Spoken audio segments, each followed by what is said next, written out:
Imagine sailing with the legendary Pirate King, uncovering the mysteries of the world, discovering the One Piece, and setting the stage for the golden era of piracy. The Roger Pirates were the most important pirate crew in the known history of One Piece, but what happened to them after Gol D Roger's execution? What are they all doing right now, and how will they impact the ending of the One Piece story? Let's break it down. You guys know the drill. If you enjoy my One Piece content and you want to see more in the future, leave a quick like and comment right now for that YouTube algorithm. And the only way to make sure you won't miss future One Piece content is to subscribe right now and hit that notification bell, so do it now. Now, even though the focus of this video is going to be on those members of Roger's crew who are still alive today and what role they're going to play in the final saga of the story, we still have to spend a little time talking about the man who started it all. The legendary Pirate King, Gol D Roger himself. He gathered the most fierce crew in the world, sailed out to the end of the Grand Line, and started an era of absolute pirate madness. The world government tried to erase him, but instead, his last words sent the whole world on a treasure hunt. What a way to go out, and what a way to begin one of the greatest manga of all time. Like, seriously, that first page of chapter 1 is so freaking memorable and impactful, and it's all because of Roger. Now, of course, Roger wasn't born a king, but he sure acted like one from the start. Coming from Logtown in East Blue, he had one goal: turn the world upside down. He met Silver's Rayleigh, convinced him to join his crew, and boom, the adventure began. With his crazy charisma and battle-loving spirit, Roger became one of the most feared names on the seas, and oh boy, did he love it. Roger had an uncanny ability to inspire loyalty. He wasn't just a captain, he was a leader who made even the toughest pirates respect him. But what really set Roger apart was his unbreakable will. No matter how dangerous the challenge, he faced it head-on, laughing in the face of death. Sounds familiar, doesn't it? Roger was known for his wild antics, for throwing massive parties with his crew, and for celebrating every victory with booze and laughter. Even in the toughest battles, Roger never backed down. He had this knack for making even his enemies admire him, turning rivalries into legendary showdowns. From taking on Whitebeard's crew to clashing with the Marines, Roger's name echoed across the Grand Line. Unlike many big-time pirates in the world of One Piece, Roger didn't eat a devil fruit. He really didn't need one. This man was pure strength and haki mastery. His sword, Ace, was infused with some of the strongest Supreme King haki ever seen. He could clash with the likes of Whitebeard and Garp and even Rocksteady Zebek, and he could send even someone like Oden flying with a single attack. Roger was of course a master of all three forms of haki, but what set him apart was his Supreme King infusion. He didn't merely use this rarest form of haki, sometimes also called Conqueror's haki, he weaponized it with brutal efficiency, coating his sword in immense crackling energy that could outmatch even the strongest devil fruit powers. His armament haki was so powerful that he could clash with Whitebeard's legendary Murakumogiri without even making contact. And this would send shockwaves across entire islands. His observation haki was nothing to scoff at either. His reflexes and instincts were practically untouchable. And then there was the voice of all things. Roger had the extremely rare ability which allowed him to hear things normal people couldn't, like the Sea Kings talking in the depths of the oceans, or even the ancient poneglyphs themselves. This ability allowed him to piece together the secrets of the Void Century, bringing him closer to the truth of the world than anyone before him. With sheer willpower, legendary sword skills, and the power to understand the hidden messages of the world, Roger really didn't need a devil fruit to become the strongest, or to find the One Piece. But beyond just battles and rivalries, Roger was a man who valued deep connections. His friendship with Whitebeard was complicated and built on years of fierce fighting, but it was also built on mutual respect. In the end, Roger even entrusted Whitebeard with the knowledge of the Will of D, something he only shared with a select few. And Rayleigh wasn't just his first mate, he was Roger's closest confidant, a man who stood by his side through every storm. Together, they built the Roger Pirates from nothing, taking on the Grand Line like a force of nature. Even decades after Roger's death, Rayleigh remained loyal to his captain's memory, and eventually he would help guide Luffy, the next Pirate King, on his journey. And then we had the young ones like Shanks and Buggy. Roger saw potential in all of them, letting him sail under his flag as apprentices despite their very young age. While Shanks took Roger's lessons to heart, forging his own path as a powerful emperor, Buggy, well, he took a bit of a different route, stumbling into success through sheer dumb luck. Or is that what Buggy wants us to think? Maybe he wants us to think that he just got lucky, but in reality it's all part of his brilliant master plan. After all, if everyone underestimates him, then it's even easier for Buggy to surprise everyone and become the next Pirate King. Now, one of Roger's most interesting relationships was with Monkey D. Garp. Despite being a Marine and Roger's greatest adversary, Garp had an unspoken respect for the Pirate King. Their battles were legendary, with both men pushing each other to their absolute limits. And sometimes they even fought on the same side, like during the mysterious God Valley incident. But beyond the battlefield, there was an understanding between them that was built on years of clashing ideals and shared moments of respect.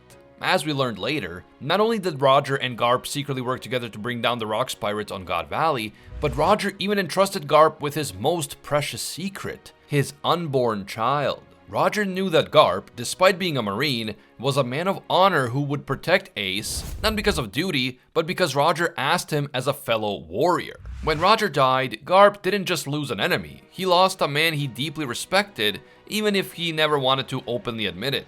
Knowing he was on borrowed time due to an incurable disease, Roger pulled off the ultimate flex. He conquered the Grand Line in just 3 years, found the One Piece, and became the Pirate King. With his crew at his side, he fought legendary battles, uncovered ancient secrets, and left his mark on every island he touched. He read the poneglyphs, laughed his heart out on Laugh-Tale, and officially became the greatest pirate of them all.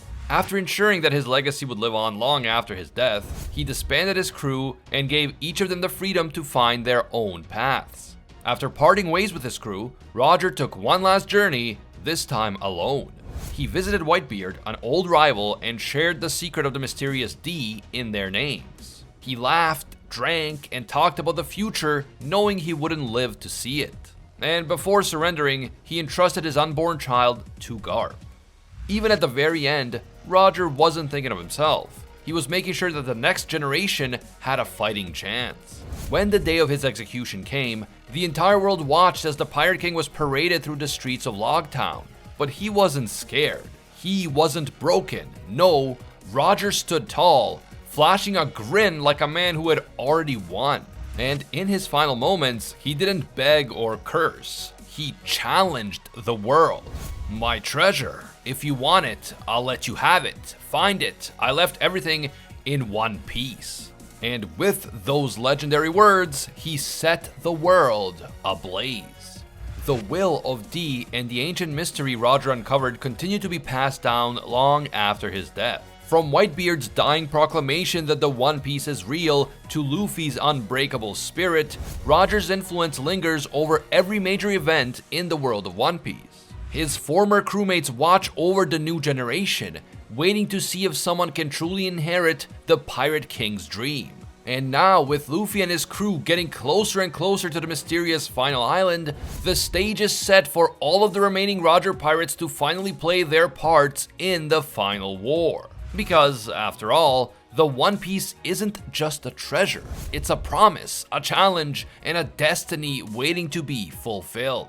And since we're already on the subject of Luffy and the new generation fulfilling their destiny, let's talk about the member of Roger's crew who had the most direct and profound impact on Luffy ever since he was just a child, and I am of course talking about the one and only red-haired Shanks. Shanks is one of the most mysterious and powerful characters in One Piece.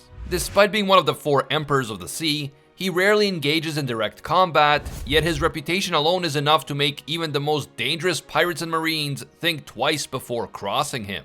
And how did he come to be so incredibly powerful in the first place? Well, as it turns out, from the age of 1, Shanks was raised by none other than Gol D Roger and his Roger Pirates. Shanks was found by the Roger Pirates at God Valley, back when he was just an infant.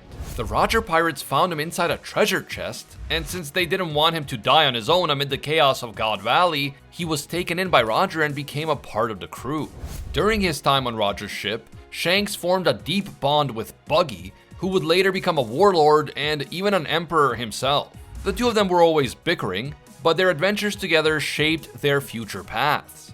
Shanks admired Roger deeply, and after his captain's execution, he set out to form his own crew and continue his journey across the Grand Line. Shanks' early years as a pirate remain a mystery, but more and more blanks are now being filled in as the final saga of the story unfolds. Shanks is a unique figure among the four emperors because he doesn't rely on brute strength or devil fruit powers like Kaido or Big Mom. In fact, just like Roger, Shanks doesn't even have a devil fruit ability at all. Instead, his raw strength, swordsmanship, and mastery over haki make him one of the most formidable fighters in the world. Many believed that after losing his left arm to save Luffy, Shanks would become significantly weaker, but that couldn't be further from the truth. Even with just one arm, he has clashed with the strongest characters in the series and emerged victorious. Losing his arm didn't weaken him, it only proved that he didn't need it to be a powerhouse. Shanks is of course one of the most skilled haki users in the entire world. He possesses all three types of haki: observation, armament, and the very rare Supreme King haki. With his observation haki, he can sense things from miles away and even see glimpses of the future. His ability to read the battlefield gives him a huge advantage in combat. But what makes him terrifying is that he can apparently use a technique called observation killing. According to extra material that was given out for free to the first 3 million attendees of Film Red screenings in Japan, Shanks has the power to completely shut down his opponent's ability to see into the future. This is a game changer in battle because it neutralizes one of the most powerful advantages an opponent can have. Although its main purpose is to block the observation haki of others, this is technically a Supreme King haki technique, not an observation haki technique. Shanks can of course coat his sword, Griffin, in powerful armament haki, making it capable of cutting through even the toughest opponents. During the Marineford arc, he blocked a magma-infused punch from Admiral Akainu, an attack that had previously burned through Jinbei and even Whitebeard. This alone proves that Shanks' armament haki is on a completely different level. Now, Supreme King haki, also known as Conqueror's haki, is truly the power of a king. It is a very rare ability possessed by only a handful of characters, allowing the user to exert his willpower over others and knock out the weak-willed with your aura alone. But Shanks takes this ability to like a whole other level. When he boarded Whitebeard's ship, his Supreme King haki was so intense that he knocked out dozens of Whitebeard's crew members, strong pirates who had survived the New World. Even the ship itself took damage from the sheer force of Shanks' presence. To put things into perspective, during the Fishman Island arc, Luffy knocked out 50,000 enemies with his Supreme King haki. Shanks, on the other hand, could have wiped out all 100,000 without breaking a sweat. Shanks doesn't just have Supreme King haki, he has mastered its most advanced application, infusing it into his attacks. When he fought Eustace Kid, he defeated both him and Killer in a single strike, despite the fact that Kid has shown himself to be able to withstand multiple attacks from Big Mom. That is the kind of overwhelming power Shanks brings to the battlefield. Shanks is primarily a swordsman and he wields Griffin, a large saber with a single-edged blade. He has used many different swords throughout his life, but Griffin is his signature weapon. One of the most famous moments was when he clashed with Whitebeard, causing the sky itself to split apart. This was a testament to his overwhelming strength. Every strike from Griffin is enhanced with haki, making it one of the most lethal weapons in the One Piece world. But what truly makes Shanks stand out is his leadership. Unlike, say, Kaido or Big Mom, who ruled with fear, Shanks commands respect and loyalty. His crew, the red-haired pirates, are one of the most famous crews in the One Piece world. As far as we know, they don't have any Devil Fruit users in their ranks, and yet they rival even the strongest pirate crews. Shanks has built his crew on trust, loyalty, and unshakable camaraderie. His first mate, Ben Beckman, is known for his intelligence and quick reflexes. Yasopp, Usopp's father, is one of the greatest snipers in the world, and also one of the worst fathers in the world, but that's another matter. Lucky Roo was the first person to kill someone in One Piece, and he did it to defend the life of his captain. Each member of Shanks' crew is powerful in their own right, making them one of the most well-balanced pirate crews in history. But Shanks is not just respected by his crewmates, he is respected by even his enemies. When he arrived at Marineford, both Marines and pirates alike immediately stopped fighting. Even Fleet Admiral Sengoku, one of the most powerful figures in the Navy, chose to end the war after Shanks asked him to. That is the level of influence that he holds, and at that point in the story, even the always cocky Blackbeard knew better than to challenge Shanks and his crew. Now, one of the most mind-blowing recent revelations in One Piece is that Shanks is actually a celestial dragon from the Figureland family. He is the son of the former leader of the God's Knights and the current new member of the Gorosei, Figureland Garling. We also learned that Shanks has a twin brother, Figureland Shamrock, a ruthless commander of the God's Knights. He is an extremely high-ranking world noble, and now that Garling has joined the Gorosei, Shamrock has taken over as the main leader of the God's Knights. Unlike Shanks, Shamrock was not taken in by pirates and he was raised by the Celestial Dragons on Marijua.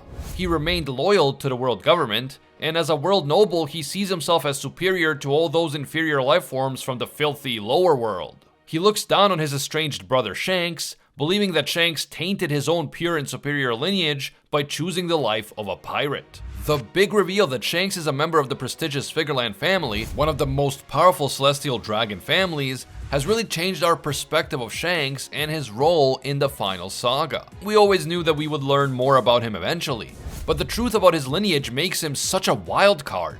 Because as we know, Shanks is someone who operates between the pirate world and the highest echelons of power. The world government cannot deny his prestigious heritage, and yet he has chosen the life of a pirate over the life of a so-called god among men. Currently, Shanks is making waves in Elbaf, the legendary land of giants. And this just happens to be the place where Luffy and his crew are currently adventuring. The red-haired pirates recently showcased their overwhelming strength over there, reinforcing the idea that Shanks has deep-rooted ties with the giants. And we even know that he has a direct connection to the disgraced Prince Loki. But what's his real endgame? As a Yonko, he's one of the most powerful figures in the world, but his true intentions still remain shrouded in mystery. With his proclamation in Wano that it's finally time to go for the One Piece, it seems as if he's getting ready to act and to do something big. And no, I don't mean wrecking poor Captain Kidd, I mean something much bigger. At some point we know that he has to have his long-awaited reunion with Luffy, and since Shanks has a history with Blackbeard, it is quite possible that Shanks and Blackbeard will clash directly during the final saga. But until that day comes, Shanks has chosen to keep his true plans a secret, even from Luffy. What do you guys think Shanks is going to do in the final saga, and how will his story end? Let me know down in the comments. Next up, we have Buggy the Clown, more accurately known as Buggy the Clown. It is a name that strikes fear, confusion, and maybe secondhand embarrassment into the hearts of pirates and marines alike. Like Shanks, he started out as an apprentice on the Pirate King's ship, and after Roger's death, he went out on his own and started his own crew. In the early stages of the story, he fought against Luffy in the East Blue, got thrown into the most secure prison in the world, and then somehow managed to escape and maneuver his way into becoming one of the warlords, and then one of the 4 emperors of the sea. What a freaking Chad. Together with Shanks, Buggy was an apprentice on Roger's ship, and while most people would have spent their time learning from the Pirate King himself, Buggy seemed to be too busy obsessing over treasure and bickering with Shanks. Buggy once had a map to a legendary treasure. He planned to sell a devil fruit for even more riches, but thanks to Shanks scaring him, he accidentally ate the fruit. That moment sealed his fate. Now he has the Bara Bara no Mi, an ability that lets him split his body into pieces and makes him immune to slashing attacks.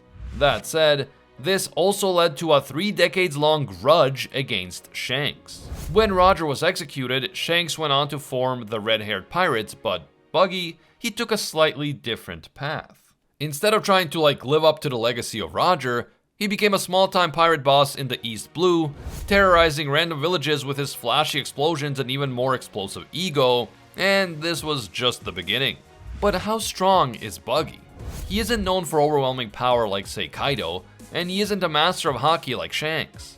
But what he does have is a ridiculous combination of durability, trickery, and sheer survivability that keeps him standing. Despite being treated as a joke by many people, Buggy has survived encounters that would have ended the lives of even the toughest pirates.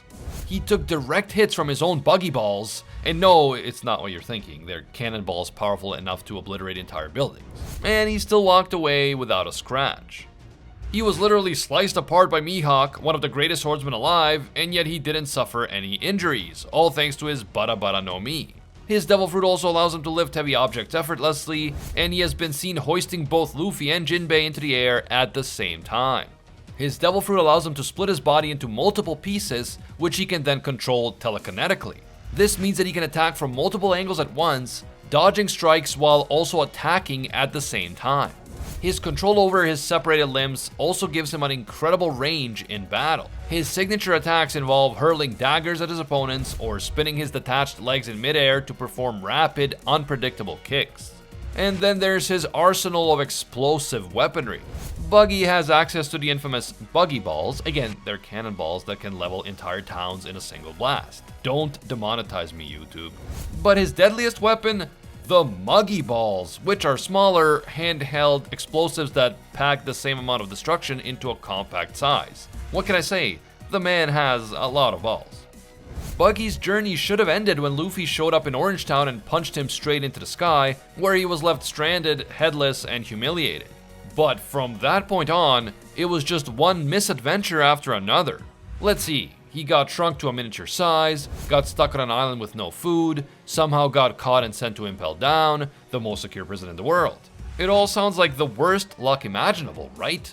Wrong. This is where his good luck actually started. When Luffy stormed Impel Down to save Ace, Buggy saw an opportunity to escape. But things spiraled out of control, and in trying to save himself, he accidentally freed hundreds of deadly prisoners. And when they found out that Buggy was once on Roger the Pirate King's ship, they assumed that he was a legendary pirate who came there to lead them. In the span of mere hours, Buggy went from a desperate escapee to a leader of one of the strongest pirate armies in the world. Marineford was a war that shaped the entire world of One Piece, and Buggy, he was just trying not to die. But his many terrified and bumbling attempts to just survive were misinterpreted as raw courage by his followers. When he dodged a powerful attack by pure accident, his followers thought it was an advanced strategy. And when he was seen talking to Shanks, his reputation skyrocketed because of Shanks' own incredible reputation. Soon after, the world government took notice. They mistakenly, or maybe not so mistakenly, assumed that Buggy was a secret mastermind, and so they made him a warlord of the sea. Buggy, of course, took full advantage, creating a pirate mercenary company where he profited from war while barely lifting a finger. But then, the craziest thing yet ended up happening. He accidentally became an emperor of the sea. When the warlord system was abolished, Buggy owed Crocodile a massive debt, and he found himself at the mercy of both Crocodile and Mihawk. But thanks to a printing error, the world thought that Crocodile and Mihawk were actually Buggy's subordinates. Suddenly, Buggy's reputation grew even more as it was assumed that these powerful figures serve under Buggy's command. And so after the fall of Kaido and Big Mom, Buggy was declared as one of the 4 emperors. So we now know that he kind of tripped into becoming one of the Yonko, but let's be honest, he's probably the most reluctant ruler in One Piece. When Crocodile and Mihawk first saw that they were being branded as Buggy's subordinates, they were livid. They beat Buggy to a pulp, demanding to know how this happened. But then Mihawk suggested using Buggy as a figurehead to avoid attracting unwanted attention to themselves, and Crocodile agreed. And just like that, Buggy was now the face of the most dangerous organization in the world, the Cross Guild. But being a fake leader has its price. Mihawk and Crocodile constantly beat him up whenever he steps out of line, and Buggy lives in constant fear that one day they'll snap and kill him. Even so, Buggy never completely backs down. He still talks back, still puts on a show for his followers, and because of that, his followers continue to believe in him. He had a massive army, an entire organization under his name, and 2 of the most dangerous pirates in history being mistaken for his subordinates. He had everything he needed. He could have just continued riding this wave of good luck, letting Mihawk and Crocodile run Cross Guild while he just takes all the credit. However, that is when Shanks made his move. When Buggy learned that Shanks was finally setting out to claim the One Piece, something inside him snapped. In a moment of uncharacteristic resistance, Buggy stood up in front of both Crocodile and Mihawk and declared that the Cross Guild was going after the One Piece. They were not happy about this because they had never planned to go after the treasure, and they certainly had no interest in chasing the most desired prize in history under Buggy's banner, but this time Buggy didn't back down. And of course his followers were fully behind him, they were ready to follow him to the ends of the earth. So Crocodile and Mihawk couldn't kill him now, because if they did, they would lose control of the entire organization. Buggy's luck was once again on a roll, and he forced two of the most powerful pirates in the world to go along with his plan. And with Buggy's crazy luck, who knows? Maybe he will be the one to first stumble upon the final island while trying to find a completely different island altogether. He might just pull a Christopher Columbus and grab all the glory for discovering the final island for himself. Since we've been on the topic of Roger's apprentices, our next apprentice is Duke Inuarashi. Born as a mink in the Mokomo Dukedom, he and his feline counterpart, Nekomamushi, were once inseparable. These two had the ultimate best friends to enemies to best friends again arc. As kids, they were curious about the outside world, so they snuck off to Wano, which was a pretty bad idea. Their curiosity about the world beyond Zou led them to Wano, where they were immediately met with hostility and discrimination. It was Kozuki Oden who saved them from persecution and took them in under his wing, making them retainers of the Kozuki clan. From that moment, Inuarashi's loyalty to Oden and his family was unwavering. This loyalty took him on an adventure most would kill for. He sailed with both Whitebeard and Gol D Roger. He was present for some of the most legendary moments in history, witnessing events that most pirates could only dream of. But after Oden's tragic execution, things got messy.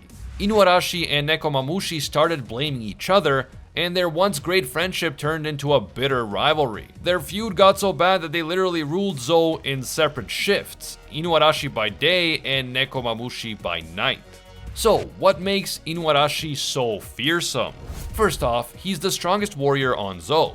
He possesses exceptional combat skills, his skills with a rapier is formidable, and after losing his left leg in battle, he adapted by replacing it with a sword. I mean, talk about a commitment to the fight, having a sword for a leg. Inuarashi wields Electro, the inborn ability of Minks that allows them to discharge electricity through their attacks. His power reaches new heights in his Sulong form, which is triggered by the full moon.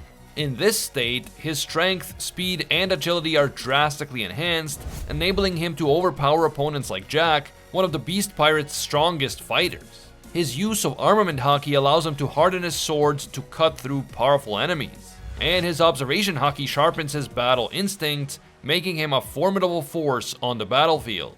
Despite his noble and diplomatic nature, Inuarashi is an experienced warrior who does not hesitate to fight when necessary. His relentless resolve and tactical mind make him an invaluable asset in battle. Following the events of the Wano Country arc and the fall of Kaido, Inuarashi abandoned his role as ruler of Zou. He entrusted the future of the Mink tribe to Carrot, believing she embodied the will of their fellow comrade, Pedro. With his responsibility on Zou fulfilled, Inuarashi chose to remain in Wano as the new daimyo of Kuri, continuing to serve the Kozuki family and support Momonosuke's rule. He is dedicated to rebuilding Kuri and strengthening Wano's defenses, wary of any external threats that may arise. His political efforts focus on fostering alliances that will secure Wano's place in the world. Despite his leadership role, his warrior spirit remains intact. And should Wano or Zou ever face new dangers, he will not hesitate to take up arms once more to protect his people and to uphold Oden's legacy. Okay, now imagine a towering, battle-hardened cat with a cigar in his mouth and a gun for a hand, and yeah, that's Nekomamushi, the ruler of Night and guardian of the Whale Forest on Zou. A proud mink warrior, he once shared the deck with legends like Whitebeard and Gol D Roger, making him one of the most seasoned figures in One Piece. So, I already covered the fact that Nekomamushi and Inuarashi were inseparable as children. Once they were taken in as Oden's retainers, they grew into incredible warriors. And their thirst for adventure didn't stop there. When Oden joined Whitebeard's crew, they stowed away and ended up sailing with the greats.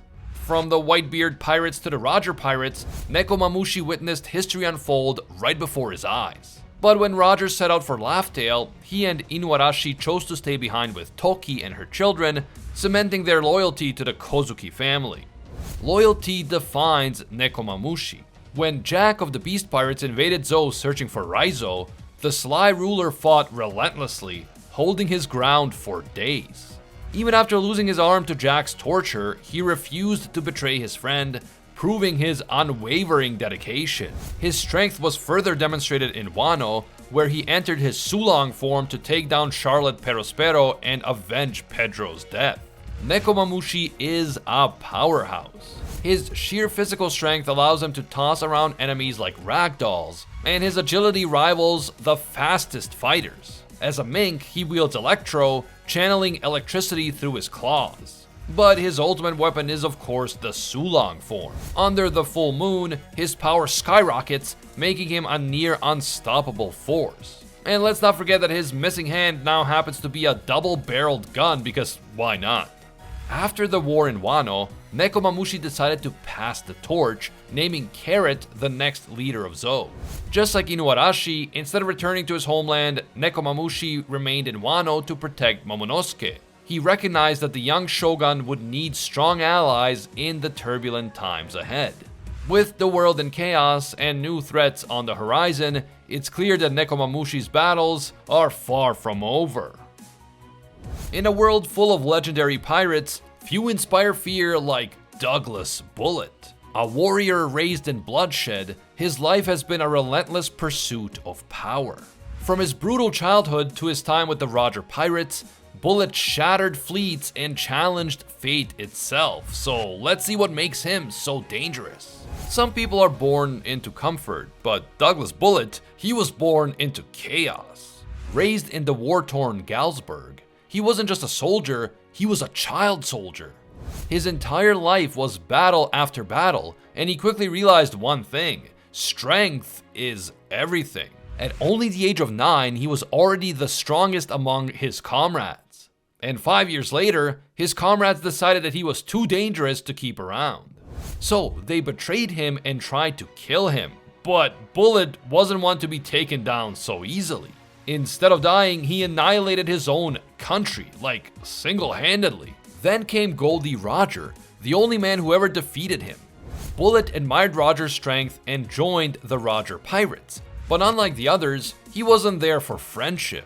He was there to prove that he could surpass the Pirate King. As part of Roger's crew, he sailed to unimaginable locations, witnessed firsthand the immense power of his captain and the bonds that he held with his crew, and yet Bullet never embraced these things. Instead, he only sharpened his skills, grew stronger in the shadows, and constantly challenged Rayleigh and other strong members of the crew.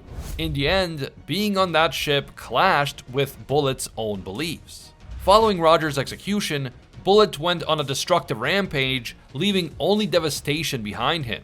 A year later, the Marines launched a buster call against him, leading to an intense clash with Sengoku and Monkey D. Garp.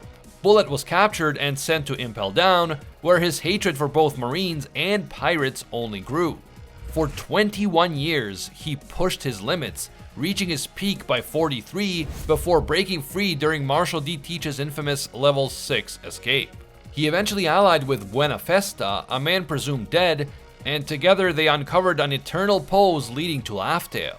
Over 2 years, they carefully planned the Pirates Festival, setting a trap to gather and eliminate the world's strongest pirates, and clearing the path for Bullet to challenge the 4 emperors. And if you're wondering where you can witness this story, it is in the One Piece movie called Stampede. Douglas Bullet is the main antagonist of this movie. Douglas Bullet is also known as the Demon Heir, but that title wasn't just given to Bullet, it was earned through sheer brutality and unmatched strength.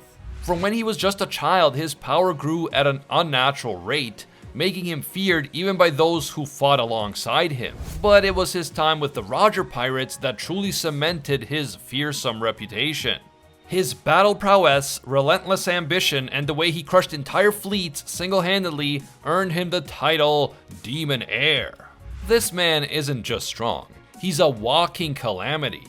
His physical power alone is enough to wipe out entire armies.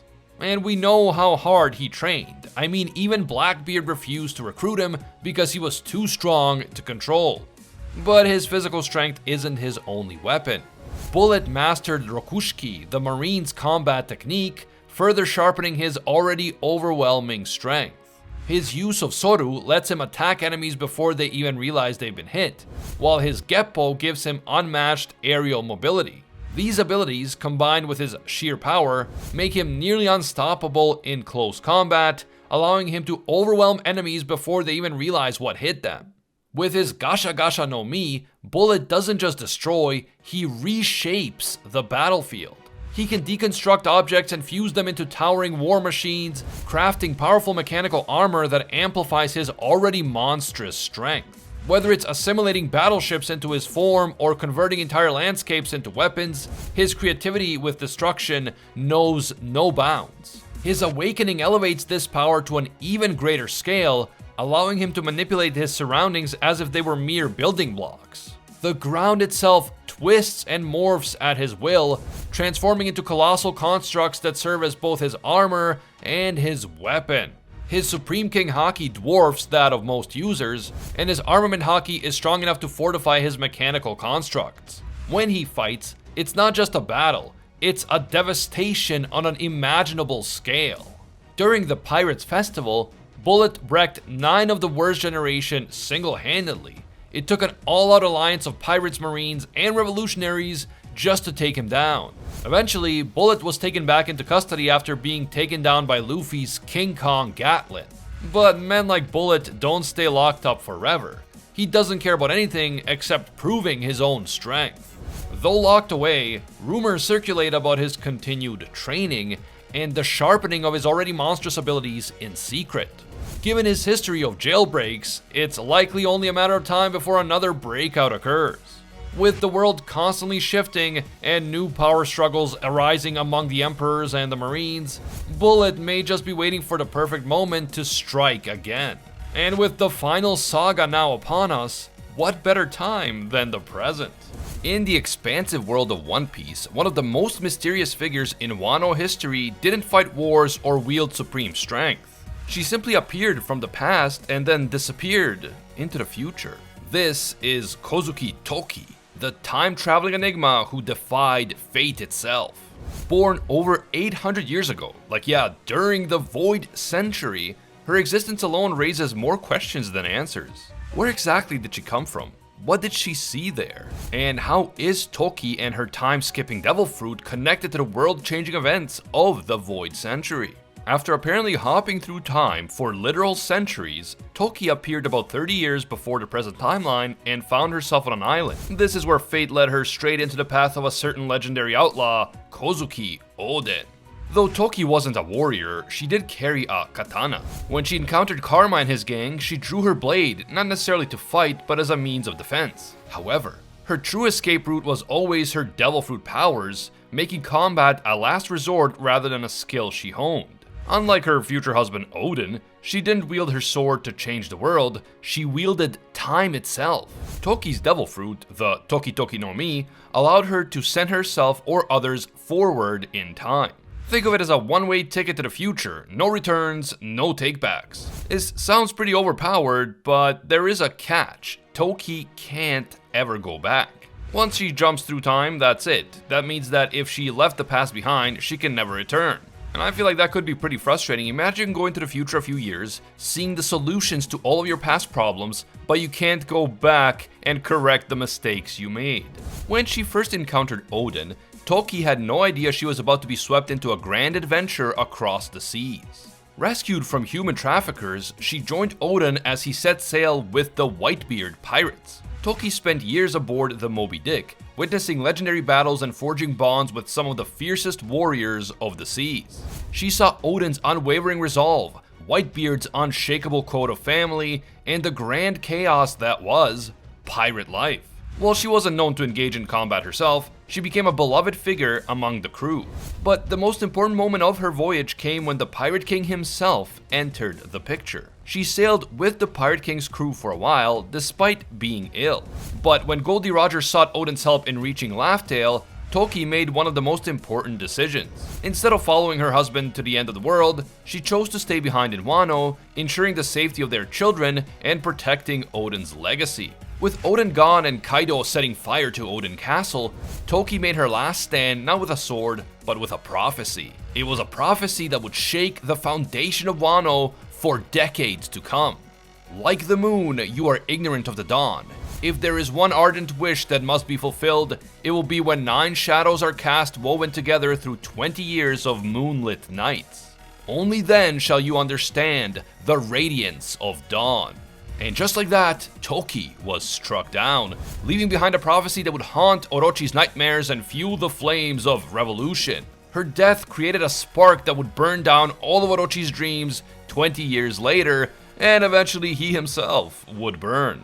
Because of her incredible time-traveling powers, Toki remains one of One Piece's most intriguing mysteries. She witnessed the Void Century firsthand. She had connections to a lost era, and yet she didn't really talk much about it, and in the end she left behind a lot more questions than answers. One thing is for sure, while Oden fought to save Wano, Toki sacrificed herself to see that his dream lived on.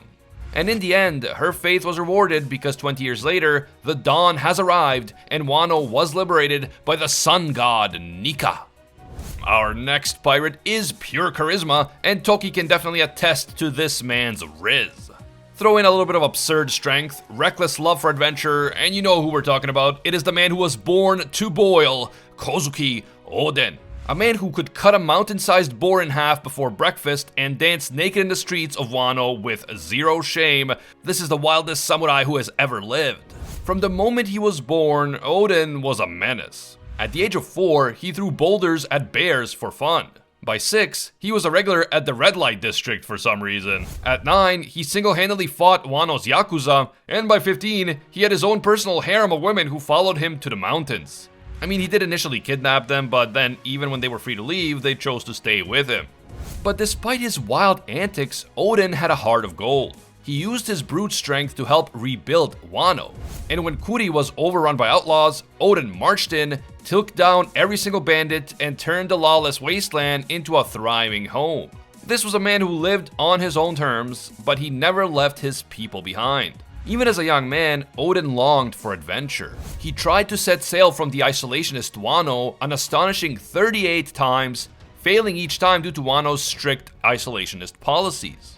But did that stop him? Of course not. He kept trying until the Whitebeard pirates arrived at Wano, giving him the perfect opportunity to finally escape the confines of his homeland.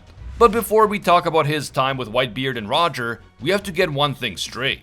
Oden wasn't just strong, this man was a beast. His raw strength let him swing 2 legendary swords, Enma and Ame no Habakiri, like they were toothpicks.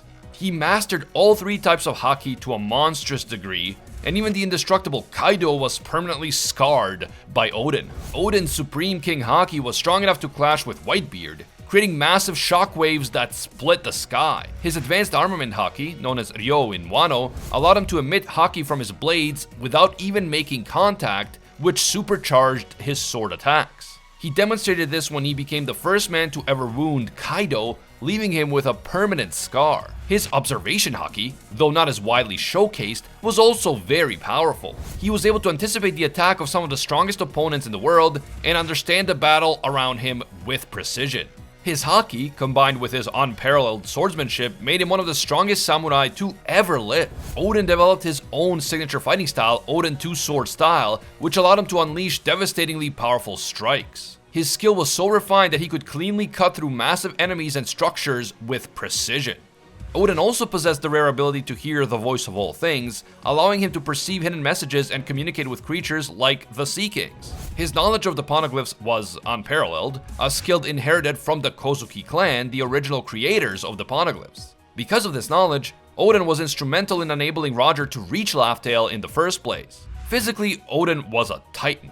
He was able to hang on to a chain that dragged behind the Moby Dick for 3 days straight, proving he had superhuman stamina. His resilience was absolutely legendary. He withstood a direct quake punch from Whitebeard, took Kaido's blast breath head on, and survived boiling in oil for an entire hour while holding his retainers on a wooden plank. His strength and courage were so legendary that they inspired future generations of Wano's residents even decades after his death. When the Moby Dick arrived in Wano, Oden saw his chance to finally leave Wano and explore the world. He impressed the legendary pirate with his sheer strength and determination. But joining the crew wasn't easy. Whitebeard set up a challenge. If Oden could hold on to a chain trailing from the ship for 3 days, he could join.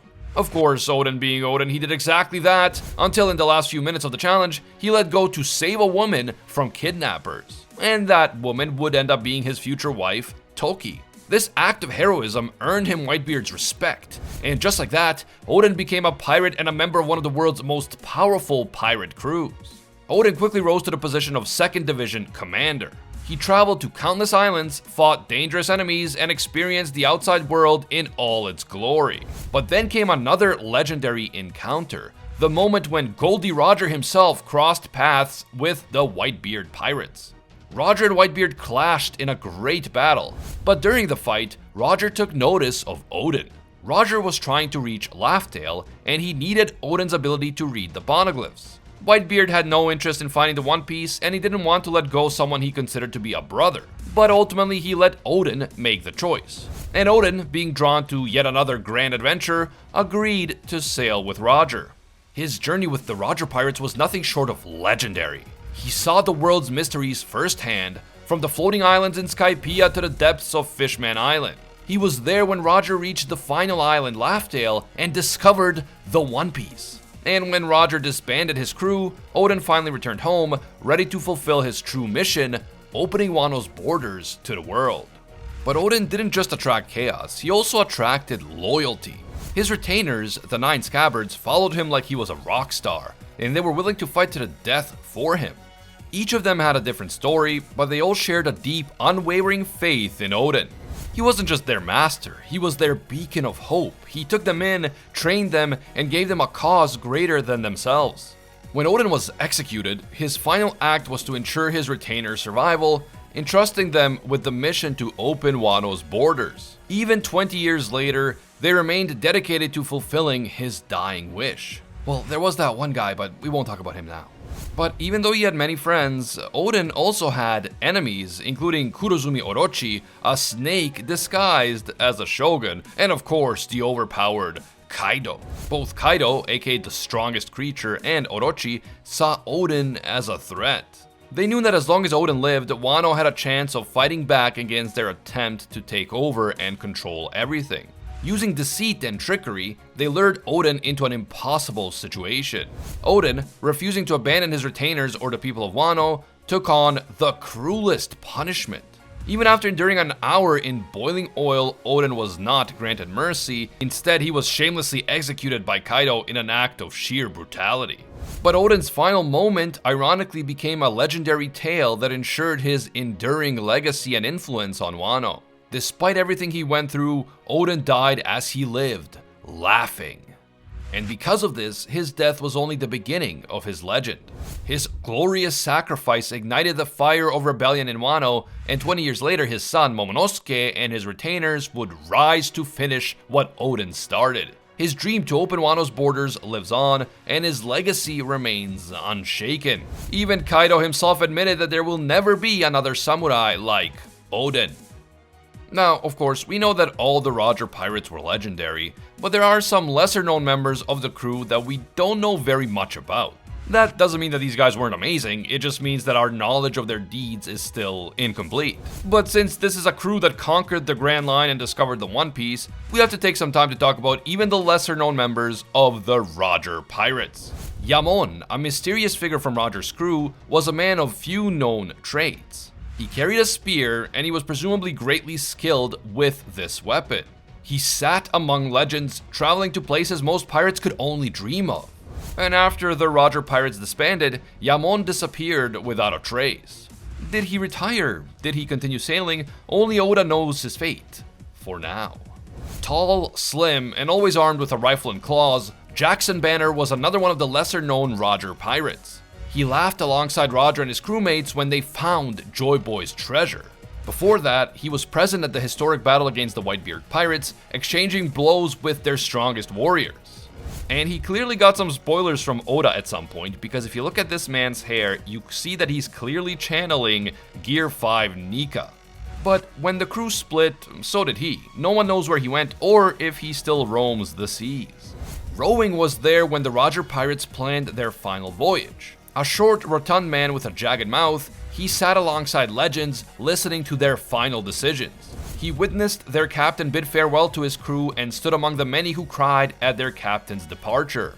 But once the crew disbanded, Rowing's story ends. Or does it? Erio, with his mustache and floral patterned shirt, was clearly the guy who gave Shanks his questionable fashion sense. Erio witnessed history unfold, yet we don't know anything more about him other than the fashion faux pas. Blue Marine was shown expressing concern for Toki's health during their voyage. He stood beside Crocus as the ship's doctor explained Toki's condition, clearly worried for her. But after the Roger Pirates disbanded, he also vanished. Perhaps he now cares for his own wife and children, or maybe he is waiting for the final battle to commence so that he can emerge from obscurity and help Luffy win the final war. Bankuro laughed with his crewmates when they reached Laughdale, witnessing the greatest secrets of the Grand Line. Before that, he fought side by side with his crew against the Marines and Whitebeard's forces, proving his loyalty time and time again. But after that, he seems to have gone on his merry way. Spencer was part of history. He fought at God Valley, he celebrated when Oden joined the crew, and he laughed on Laughdale. He wielded a sword and stood proudly beside his captain, experiencing some of the most intense battles of the era. He was there when the crew deciphered the poneglyphs, witnessing firsthand the secrets of the world unfold before them. And when the crew disbanded, he disappeared into legend. Max Marks was there when the Roger Pirates took to the skies on the Knock-Up Stream, standing in awe as they reached Skypiea. He fought alongside his crewmates, witnessing the road poneglyph and the ancient history it held. He laughed at Laughdale, sharing in the moment that only a handful of pirates had ever experienced. But when Roger disbanded the crew, Max Marks disappeared. Maybe he started writing books about political economy with his younger brother Carl. Who's to say? Mugen was always seen with a cigar in hand, a silent observer of the Roger Pirates' greatest adventures. He stood by as the crew deciphered the poneglyphs, quietly taking in the lost history of the world. He fought, he laughed, and he sailed to the ends of the Grand Line, but after the crew split, his fate remains unknown. Rangram was more than a warrior, he was a protector. He stood beside his captain through every battle, wielding his axe with unmatched skill. He was there when the crew journeyed to Zou, feeling the eerie power of the road poneglyph as it revealed the path to the final island. His loyalty to Roger was unwavering, but after Roger's end, Rangram's story was lost to time. Yui was among those who stood on the shores of God Valley, prepared to take on the Rocks Pirates in one of the most legendary battles in history. He later sailed with Roger to the end of the Grand Line, standing in silent wonder as the truth of the world was revealed through the ancient poneglyphs. And then, along with the others, Yui vanished into the unknown. Moon Isaac Jr. was another pirate on Roger's crew. He was flustered when Roger praised the crew, but he never backed down from a challenge. He stood among the legends as they all laughed at the legendary treasure. Mr. Momura was a towering figure with a weird duck hat and long pink hair.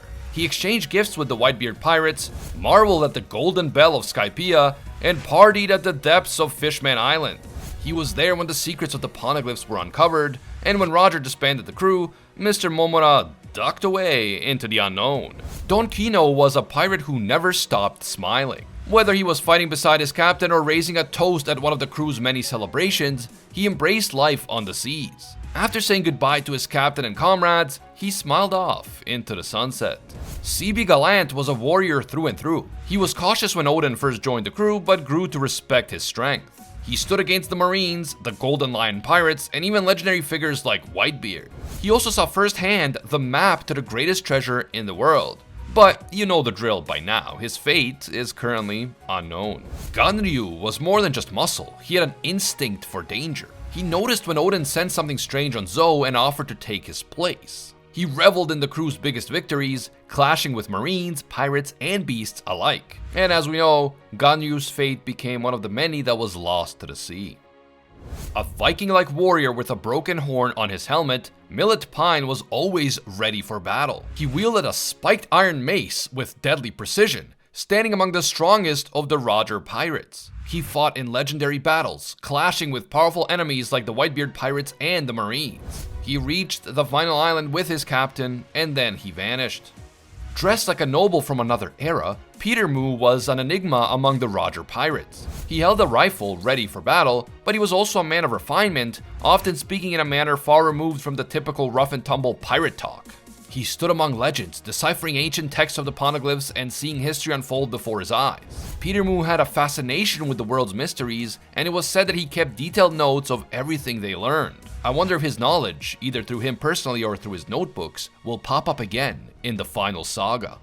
Doringo fought alongside Roger at the Battle of Edwar and stood with his captain at the world's edge. A two-sword fighter, he was always in the heart of battle, proving his strength among the strongest crews of the era. He was known for his lightning-fast strikes and the way he moved through combat like a storm, cutting down foes with precision. But Doringo wasn't just a warrior, he had a sharp mind and he was always analyzing battle strategies, often advising his crewmates on the best course of action.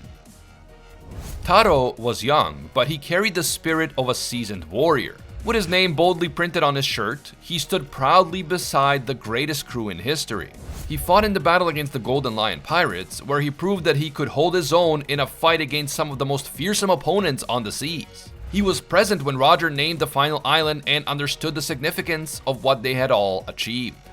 Sunbel, the fishman of the Roger pirates, carried the strength of the sea itself. He wielded a trident and was seen clashing with a young Vista in the anime, proving his combat skills. He was also deeply knowledgeable about the ocean and often acted as the crew's guide through the more dangerous waters of the Grand Line. He had an unmatched ability to read the tides and predict storms, making him valuable throughout their journey. He was among those who deciphered Joy Boy's past and saw the truth behind the One Piece. A giant of a man, Seagull Gun's Nosdon was a force to be reckoned with. He fought at Edwar, clashing with powerful enemies, and was later seen blocking an attack from a diamond-powered Jozu.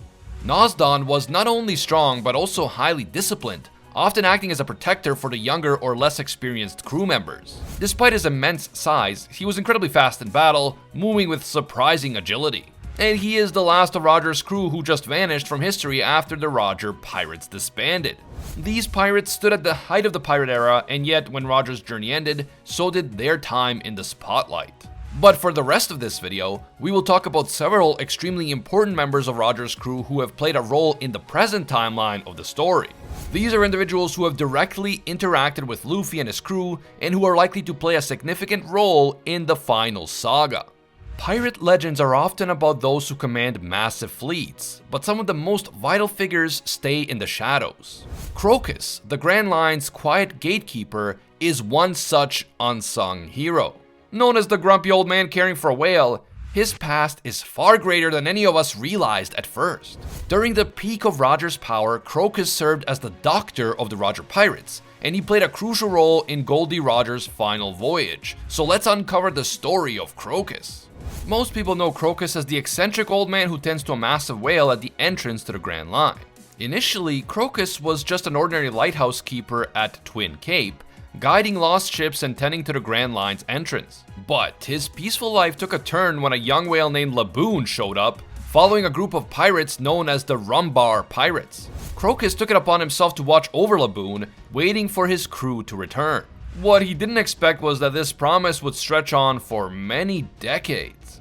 Now don't let the floral aesthetic fool you, Crocus is no ordinary old man. He was dubbed the best doctor in the world during his time with Roger, and he was capable of treating even an incurable disease. He extended Roger's life long enough for the Pirate King to achieve his dream, creating specialized treatments and medicines to keep him going despite the odds. His surgical expertise was so advanced that he even modified Laboon's body to install medical access points, ensuring that he could continue to treat the massive whale. But medical skills aren't the only thing he's got going. Crocus is also a tough fighter, wielding harpoons with deadly precision. He clashed with powerful enemies during Roger's voyage, including the Golden Lion pirates and Whitebeard's crew. His combat experience allowed him to hold his own, but his true strength lay in his endurance. Crocus could take direct hits, even from bazookas, without flinching, demonstrating his incredible resilience. He was also one of those among the Roger pirates known to possess observation haki, giving him an acute awareness of his surroundings in battle. While Crocus never wanted the glory of piracy, he was a vital member of the Roger Pirates. Whether helping and saving Roger's life or fending off enemies, he was a force to be reckoned with. While Crocus was content just being at his lighthouse, fate had a different plan for him. We already know that the future Pirate King was on borrowed time as he suffered from a terminal disease. Knowing that he needed the best doctor in the world to make it to the end of his journey, Roger sought out Crocus. It took some convincing, but eventually Crocus agreed. He joined the Roger Pirates, hoping that sailing with them would lead him to answers about the missing Rumbar pirates. What followed was a wild journey across the Grand Line.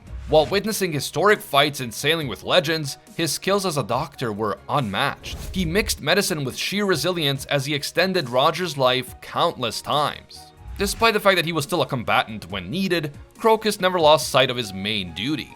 He sternly warned Roger against drinking too much, knowing that every day he lived was precious. And when the crew finally reached Laughdale, he stood among them, witnessing the truth behind the world's greatest treasure. When Roger disbanded the crew, Crocus returned to Twin Cape, forever carrying the memories of that legendary voyage. When he retired back to Twin Cape, instead of getting answers, he found heartbreak. The Rumbar pirates never returned, and Laboon, who was still waiting, kept ramming into Reverse Mountain, hoping to reunite with them. Realizing he couldn't stop the whale's grief, Crocus did the only thing that he could. He kept the whale alive, tending to his wounds year after year. But Crocus isn't just sitting around and waiting. He's still keeping a close eye on the world, and after the time skip, he was seen drinking with former Roger pirate Scopper Gaban, proving that he's not completely out of the game. And when Luffy and his crew arrived at Twin Cape, he saw something familiar in their captain. After Vegapunk's world-shattering broadcast reached every corner of the seas, Crocus and Laboon are listening, and they are waiting for the next chapter of history to unfold. I am confident that Crocus and Laboon will play an important role in the final saga, and so will the next guy we're about to talk about, Scopper Gaban. Scopper was known as the left hand of the Pirate King and the Mountain Eater. That nickname finally makes sense now. Anyway, for a long time, the fate of Scopper Gaban was unknown. He was just another legendary member of the Roger Pirates who vanished into obscurity. But Luffy and the gang finally rediscovered Gaban during their epic visit to Elbaf. More on that later. Not much is known about Gaban's early years, but by the time he appeared on the seas, he was already a powerhouse. He was standing shoulder to shoulder with the likes of Roger and Rayleigh, which is already a huge flex. His reputation as a beast on the battlefield earned him the nickname Mountain Eater after he basically wiped all the vegetation from an entire mountain clean while protecting Roger. Oh yeah, that's where the nickname came from. Right. From the God Valley incident to the Battle of Edwar, Gaban was always on the front lines. He clashed with legendary warriors, took on entire fleets, and was a key figure when Roger finally reached Laughdale. Gaban was a high-tier beast, even by Roger pirate standards. He wields dual axes, which isn't something we see often in One Piece, and the guy can swing them like they weigh nothing. These aren't just any axes. Gaban has mastered an aggressive yet fluid combat style that allows him to seamlessly chain attack, cutting down enemies with overwhelming force and precision. And his legendary triumph? Taking out hundreds of pirates solo while defending Roger, slashing through waves of enemies with terrifying efficiency. That alone tells you he's built different. Gaban's axemanship isn't just about brute strength. His technique, Yaso Takeru, is a testament to his skill. By swinging both axes at the same time, he creates a whirlwind of slashes, making it nearly impossible for enemies to approach him without being sliced apart. This technique is so powerful that even Zoro had to intervene when Gaban used it against Luffy, showcasing the sheer danger behind his attacks. There's also his haki. Gaban is a seasoned master of armament haki, able to coat his axes and even improvised weapons like keys with haki, meaning that he can turn anything in his hands into a deadly weapon. His observation haki is equally refined. He was the first to sense the arrival of the God's Knights on Elbaf, while the others remained unaware. Even in his old age, he's still fast enough to dodge Gear 5 Luffy and strong enough to destroy a castle tower built for giants. As we all know, Gaban was Roger's left-hand man, second only to Rayleigh. While Rayleigh handled things like strategy and discipline, Gaban was the wild card, the only one who didn't hesitate to call Roger out when he got reckless. He was someone the crew could count on when things got messy, and he took that role seriously. He had a fiery personality, often clashing with Roger in moments where the Pirate King was too reckless for his own good, but Gaban's loyalty was unwavering. The bond between Roger, Rayleigh, and Gaban ran deep, with all three trusting each other completely on and off the battlefield. Even after the crew split, Gaban kept in touch with some of his former crewmates. He was seen visiting Crocus and checking up on his old friend as they reminisced about the good old days. He even hung out with Shanks in Elbaf, subtly guiding him with his wisdom, though he remained in the shadows. Despite seemingly staying out of the grand game of piracy, Gaban's influence still echoed throughout the world. Unlike Rayleigh, who chose to stay in Sabaody and interact with the next generation, Gaban decided to completely disappear from history's pages. But ultimately, fate had other plans. After decades of silence, the new generation has caught up with him, and now Gaban is back in the spotlight, whether he likes it or not. And this is where things get interesting. In the Elbaf arc, we finally see Gaban return to the story. He's been living in Elbaf for years, with his giant waifu Ripley and their giant-sized son, Colin. But don't let the retired pirate look fool you, Gaban still got it. When the Straw Hats arrive in Elbaf, Gaban immediately tests Luffy and Zoro, showing off his speed, strength, and insane reflexes. He even manages to dodge Luffy's attacks without breaking a sweat and casually throws a giant axe like it's a baseball. And when Luffy activates Gear 5, Gaban actually looks excited, like he's been waiting for this all along. Gaban's return to the story isn't just for the sake of nostalgia, he's definitely got a role to play in the endgame. Whether it's revealing secrets about Laugh Tale, backing up Shanks or Luffy, or even facing off against the world government, Gaban's presence in the final saga means he's not done fighting yet. And let's be real, the fact that Oda brought him back after all these years mean he's gonna do something important. Maybe he'll be the key to unraveling the mystery of the One Piece, or maybe he'll be joining in the final legendary battle. Either way, Scopper Gaban is back, he's already got my eternal respect for being a giant slayer, and with the former Roger pirates coming back into the picture, we know that the One Piece world is about to get a whole lot crazier. Now, imagine being so legendary that even emperors and admirals hesitate before making a move against you. That is the power of Silver's Rayleigh, the Dark King himself. He wasn't just any pirate on the Pirate King's crew, he was Gol D Roger's right-hand man, the first mate of the Roger Pirates and one of the most powerful figures of his time. Rayleigh's story began in the most pirate way possible, stealing a ship to survive after his house burned down. But his fate had much bigger plans for him, and one day Gol D Roger himself walked up to him, grinned, and said, "Hey, wanna join me?" Just like that, perhaps the greatest pirate duo in history was born. The two of them then set sail, gathering an elite crew that would shake the world to its core. Rayleigh isn't just an old man with great stories, he's a walking powerhouse. Even in his 70s, he casually stopped Kizaru, one of the strongest marines, like it was just another Tuesday. But what really sets him apart is his hockey mastery, a level of skill that few in history have ever achieved. And it seems that Rayleigh never even needed a devil fruit. He relied purely on raw strength, unmatched swordsmanship, and supreme hockey abilities to dominate battles. This makes his achievements all the more impressive.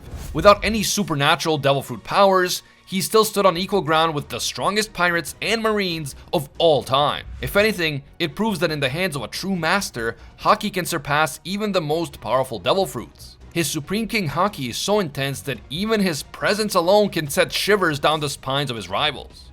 Rayleigh doesn't just knock everyone out with this rare ability, he can actually selectively control his output, ensuring only his enemies will fall while his allies remain conscious. Rayleigh is definitely one of the best Supreme King Haki users in the entire world, and I'm sure that he can do everything that Shanks can do with his Supreme King Haki, if not even more. Rayleigh's control over armament Haki is nothing short of legendary. He can harden his attacks to land devastating blows and even use the advanced emission technique, meaning he doesn't even have to touch his target to hit it. Against Kizaru, he effortlessly blocked the Admiral's lightspeed attacks, proving that raw speed means nothing when facing a Haki master. I mean, this guy can dodge attacks with his eyes closed, he is a true master. Rayleigh's observation Haki allows him to instantly detect threats and react with pinpoint precision. His awareness of his surroundings and ability to predict movements make him nearly untouchable in combat. But wait, there is more to the power of this man. Beyond Haki, Rayleigh is also an incredible swordsman. Even without a named blade, his movement with the sword is fluid and deadly, and it rivaled even the best swordsmen of his era. With a combination of razor-sharp technique, immense strength, and infusions of Haki, he could cleave through opponents with terrifying ease, and in his prime, this man was practically untouchable. As I said earlier, Rayleigh wasn't just some follower of Roger's, he was his most trusted confidant and the one who kept the crew disciplined and in check.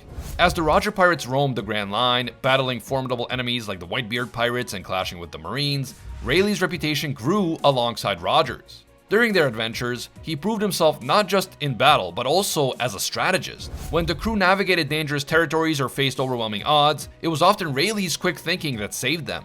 He was a master swordsman, a skilled navigator, and someone even the most notorious pirates of the era respected. And so Rayleigh became the legendary first mate, the right-hand man of the Pirate King. When Roger disbanded the crew and turned himself in, Rayleigh didn't even attend his execution.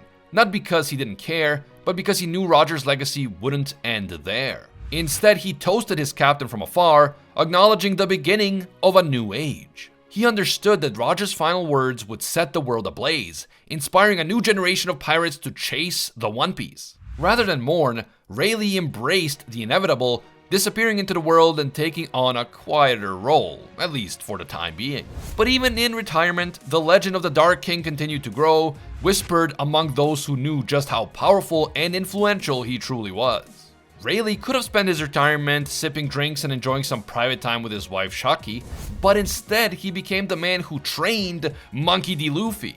After Marineford, he personally took Luffy under his wing, teaching him everything about haki, survival, and the true nature of the seas. He didn't just train Luffy, he prepared him to become the next Pirate King. And that training wasn't easy. Luffy endured grueling exercises, pushing his body to the very limit.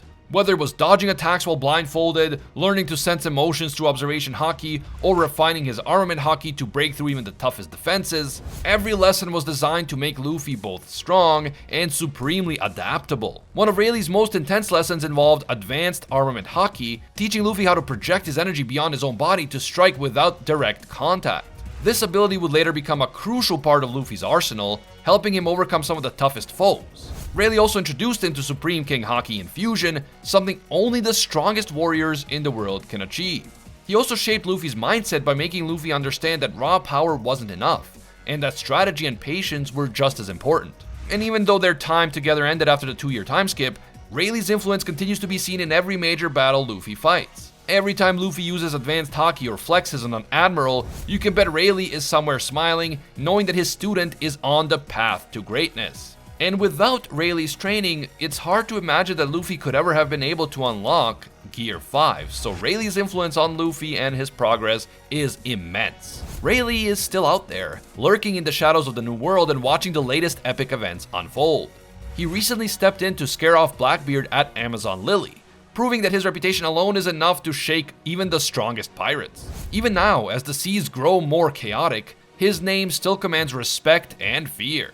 Will he re-enter the fight when Luffy makes his final push for the One Piece? Could he be the one to reveal more of the secrets of the Roger Pirates, finally shedding light on the mysteries of the Void Century? Some believe that he might serve as a sort of final test for Luffy, a last battle to prepare him for the final showdown against Emu and the world government. Or perhaps Rayleigh has one last play left, a moment where the Dark King returns to the battlefield, standing against the world government for one final stand. Maybe he will take revenge for Roger's execution during the final battle against Emu and the Gorosei. As the balance of power shifts, a legend like Rayleigh will not simply fade into obscurity. The Dark King's story is far from over, and the world has not seen the last of his strength. And so the Roger Pirates may have disbanded, but their legacy still echoes throughout the world. From shaping the 4 emperors to influencing the greatest battles of the era, their impact is undeniable. But with the race for the One Piece now heating up, will one of Roger's former crew help Luffy reach the treasure he left behind? And which of them will be involved in the final battle alongside Luffy and the others? Drop your own theories down in the comments, I'd love to hear from you. Personally, I think that a lot of these guys have been secretly talking to each other behind the scenes. We've seen only bits and pieces of them meeting with each other and reminiscing about the good old days and talking about the new generation and Luffy's being similar to Roger and all that good stuff. But I think that they've been doing a lot more than just talking. I think that the surviving members of the Roger Pirates have been preparing for the final battle and the final saga for a very long time. When the time comes, they absolutely will step up and help Luffy when it matters the most. After all, most of these guys have known the truth of the world for decades. They knew that they were too early, but they also knew that the time for the final showdown was coming. They've known all this all along, and they've been preparing, and they will definitely make their move very soon. Just watch. If you're looking for another epic One Piece video to watch next, check out this video, link on screen and in the description. And if you enjoyed this video and you want to see more One Piece content on the channel, leave a quick like and comment for that YouTube algorithm. And of course, don't forget to subscribe and hit that notification bell. It's completely free, but it helps me out a lot.